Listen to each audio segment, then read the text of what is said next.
Ya, assalamualaikum warahmatullahi wabarakatuh. Ketemu lagi dengan saya Pak Rois di Channel Project Kewarganegaraan. Baik, adik-adik semuanya, anak-anak semuanya. Di video kali ini kita akan membahas mengenai tahap-tahap dari perjanjian internasional.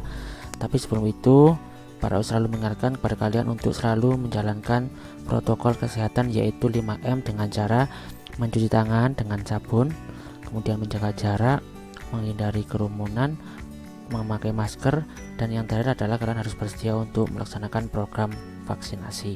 Baik anak-anak semuanya, jangan lupa juga untuk di subscribe channel ini biar kalian mendapatkan update-update pelajaran terbaru, khususnya dari mata pelajaran pendidikan Pancasila dan kewarganegaraan.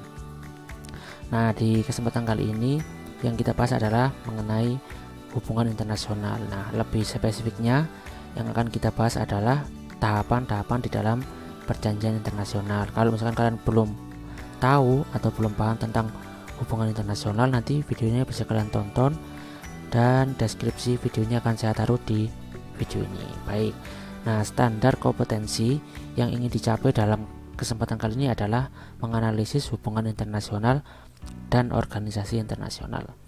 Kompetensi dasar yang ingin dicapai adalah mendeskripsikan pengertian, pentingnya dan sarana-sarana hubungan internasional bagi suatu negara. Dan KD 4.2-nya adalah menjelaskan tahapan-tahapan dari perjanjian internasional. Nah, itu yang akan kita pelajari hari ini. Baik, sekarang kita berawal dulu atau berangkat dari pengertian hubungan internasional terlebih dahulu ya. Jadi hubungan internasional merupakan hubungan antar negara yang pada dasarnya adalah hubungan hukum. Dalam hubungan internasional telah melahirkan hak dan kewajiban antar subjek hukum, yaitu negara yang saling berhubungan. Nah, sebetulnya kita semuanya sudah sepakat bahwasanya tidak ada satupun negara yang mampu berdiri dengan sendiri tanpa membutuhkan negara yang lainnya. Kayak seperti misalkan syarat berdirinya dari suatu negara, selain harus ada rakyatnya, harus ada wilayah, harus ada pemimpinnya, suatu negara itu harus juga memenuhi syarat, yaitu unsur deklaratifnya, yaitu pengakuan bahwa negara tersebut merdeka dari negara yang lainnya. Nah, hal itu juga pernah terjadi di negara kita ketika itu.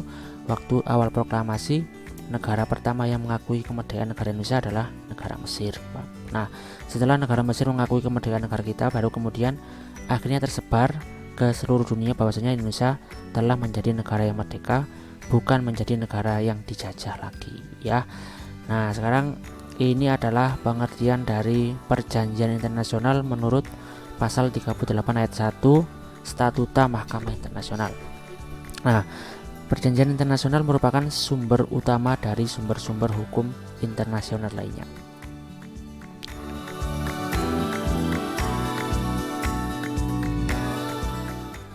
Nah, kemudian ada beberapa pengertian yang dikemukakan oleh para ahli.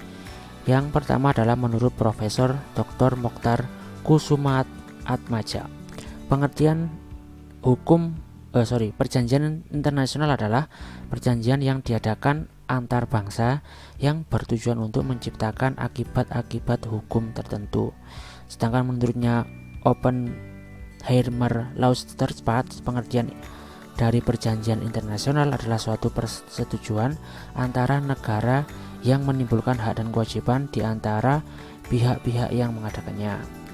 Kemudian ada lagi menurut Schauer-Zenberger, pengertian perjanjian internasional adalah suatu persetujuan antara subjek-subjek hukum internasional yang menimbulkan kewajiban-kewajiban yang mengikat dalam hukum internasional. Nah, perjanjian internasional dapat berbentuk bilateral maupun multilateral. Jadi bisa berbentuk antara dua negara, itu berarti bilateral, kayak misalkan hubungan kerjasama antara Indonesia dengan Malaysia untuk meningkatkan pendidikan, misalkan, itu berarti kita sebut sebagai perjanjian internasional bilateral antara dua negara. Sedangkan untuk multilateral itu adalah perjanjian internasional yang diadakan oleh banyak negara ya, atau yang lebih dari dua. Biasanya melalui organisasi internasional, yaitu melalui PBB ya, melalui WHO, melalui KTT ASEAN dan yang lain sebagainya. Nah, perjanjian internasional dapat berbentuk bilateral dan multilateral. Kemudian subjek-subjek hukum Dalam hal ini selain lembaga-lembaga internasional juga negara. Jadi negara itu adalah sebagai subjek dari hukum internasional. Nah, selanjutnya adalah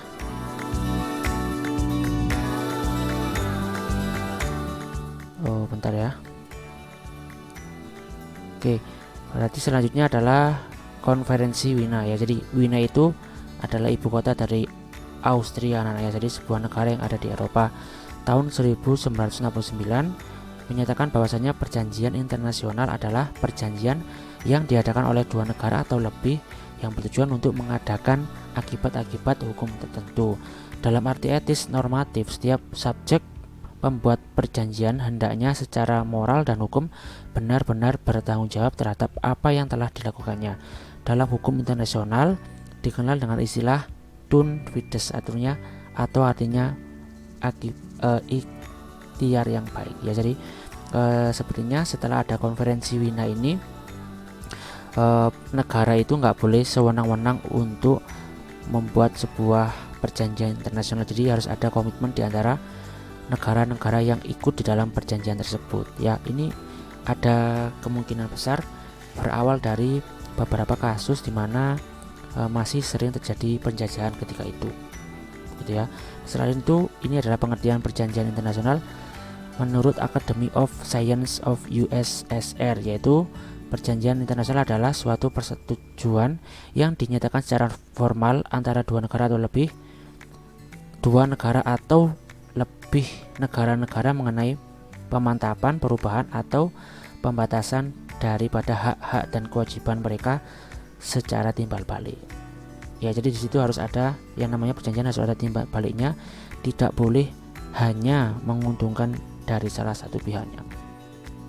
Nah, ini masih yang kalian tunggu-tunggu. Ini adalah tahapan-tahapan dari pembuatan perjanjian internasional.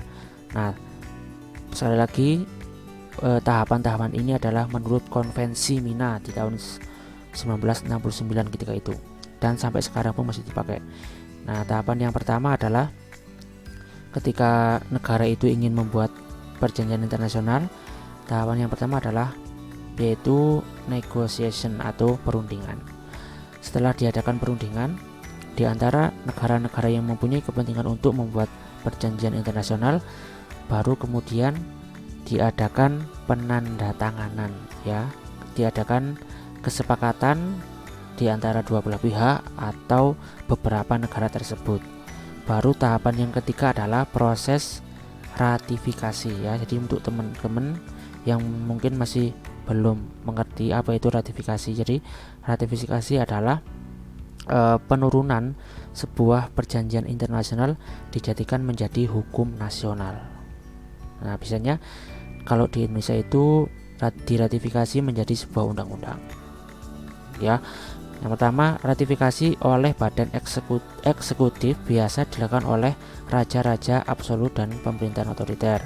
Ada ratifikasi oleh badan legislatif, ini jarang digunakan ya. Ada ratifikasi campuran antara DPR dan pemerintah, ini paling banyak digunakan karena peranan legislatif dan eksekutif sama-sama menentukan dalam proses ratifikasi. Ini seperti yang saya sampaikan tadi, bahwasanya kalau di Indonesia itu berarti yang membuat ratifikasi adalah antara pemerintah yaitu presiden dengan DPR sebagaimana tugasnya untuk membentuk undang-undang. Nah, begitu ya anak-anak ya. Jadi saya ulang lagi untuk tahapan-tahapan dari pembuatan perjanjian internasional. Yang pertama adalah perundingan terlebih dahulu. Kemudian setelah diadakan sebuah perundingan, terjadi kesepakatan-kesepakatan yang ditandatangani secara bersama-sama.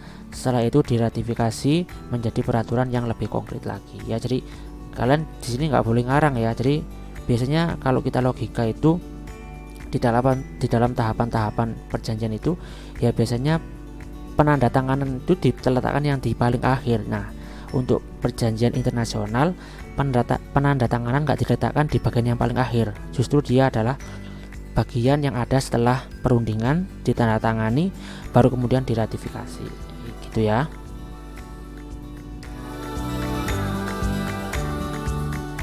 Baik, kemudian ini sekali lagi kita bersumber pada konvensi Wina tahun 1969 di pasal 24-nya menyebutkan bahwa mulai berlakunya sebuah perjanjian internasional itu adalah sebagai berikut. Yang pertama, pada saat sesuai dengan yang ditentukan dalam naskah perjanjian tersebut. Kemudian yang kedua, pada saat peserta perjanjian mengikat diri pada perjanjian itu bila dalam naskah tidak disebut saat berlakunya. Nah, persetujuan untuk mengikatkan diri sangat tergantung pada persetujuan mereka. Misalnya dengan penandatanganan ratifikasi, pernyataan turut serta, ataupun pernyataan menerima, dan dapat juga dengan cara pertukaran naskah yang sudah ditandatangani. Nah, jadi di dalam sebuah perjanjian internasional itu tentunya terjadi beberapa konflik ya, kayak misalkan satu belah pihak sudah menyatakan setuju atau belah pihak lainnya belum setuju, atau mungkin belum ada titik terang atau belum ada titik temu di antara pihak-pihak yang terlibat di dalam perjanjian. Ini pun juga pernah terjadi ketika bangsa Indonesia sedang memperjuangkan mendapatkan kemerdekaan seutuhnya di dalam konferensi meja bundar yang dilakukan di Den Haag. Nah, ketika itu Papua Barat disebut bukan menjadi bagian dari wilayah Indonesia, sehingga dibutuhkan waktu 1 tahun untuk mengembalikan lagi Papua Barat menjadi wilayah Indonesia. Nah, ketika itu tentunya belum terjadi kesepakatan antara kedua belah pihak, yaitu antara Indonesia dengan pemerintahan Hindia Belanda. Nah, ya begitu ya anak-anak. Sekali lagi ini penting untuk kita pelajari agar kita semuanya juga tahu dan menjadi wawasan kita semuanya. Baik, sepertinya cukup sekian ya video dari saya yang membahas terkait dengan tahapan-tahapan dari perjanjian internasional.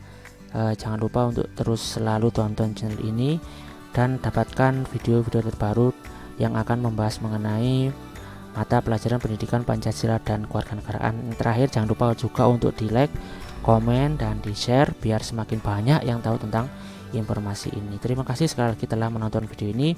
Saya akhiri, wassalamualaikum warahmatullahi wabarakatuh.